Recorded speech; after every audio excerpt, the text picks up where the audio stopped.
Master Pogi is back! Andito na naman ako! At dahil nga umuulan ngayon mga idol, hindi ako nakapamalengke kanina. Wala kaming ulam. Kaya naghahanap na lang ako dito ng mga gulay. Kagaya nitong patola.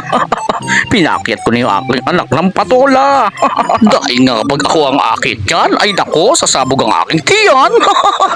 At ayan na mga idol, nakakuha ko dito ng malunggay, sigarilyas, saka ang patola. Hihiwain ko lang siya ng ganito. Ay mali pala, babalatan ko lang siya ng ganito. At saka siyempre mga idol, i-chop lang to ng ganito. Tingnan nyo ako mag-chop, napakabilis ko no.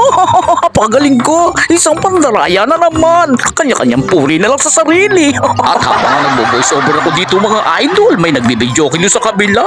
Siya shoutout ko muna si Redmark na rin. Okay lang yan, kumanta ka ng kumanta. Maganda naman ang boses mo, hindi naman nakakairita. Basta huwag mo lang kalilimutan ang mga tinuro ko sa'yo. Mga pagbirit mo. Isang pandaraya na naman. At shoutout ko na rin ang mga bago kong followers dyan. Si Jomar Chiodirius. Chudisyo. Basta yun, Jomar. Wala niya. Hindi ko mabigkas ang pangalan mo, pati ang apelido.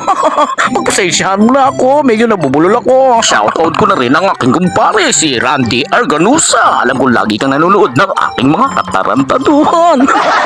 At sinalang ko na nga itong kawali ko mga idol at naglagay ako ng margarine dito. Ito ang magpapalinamnam ng aking niluluto. Wow! At matunaw na nga ang ating star margarine mga idol ay magigisa na ako ng bawang. Tapos maglalagay na ako dito ng sibuyas. At maglalagay na ako dito ng siomay ni Alus. At maglalagay nga ako nitong Mega Prime Kukorn. Wow!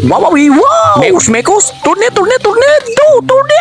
Magdadagdag nga pala ako ng tubig dito mga idol at baka matuyuan. Wow! At titimplahan ko pa ng patis at lalagyan ko pa ng konting asin yan mga idol. At hahalu-haluin lang natin ang ganito at lalagay ko na aking iklog. At sa pagkakataong ganito, ilagay na natin ang ating malunggay at isusunod natin ang ating sigarilyas at isusunod natin ang ating bidang-bidang patolang. Konting-konti na lang tuluto na. Wow! O paano kakain na kami? Salamat sa inyong panonood. Bye-bye!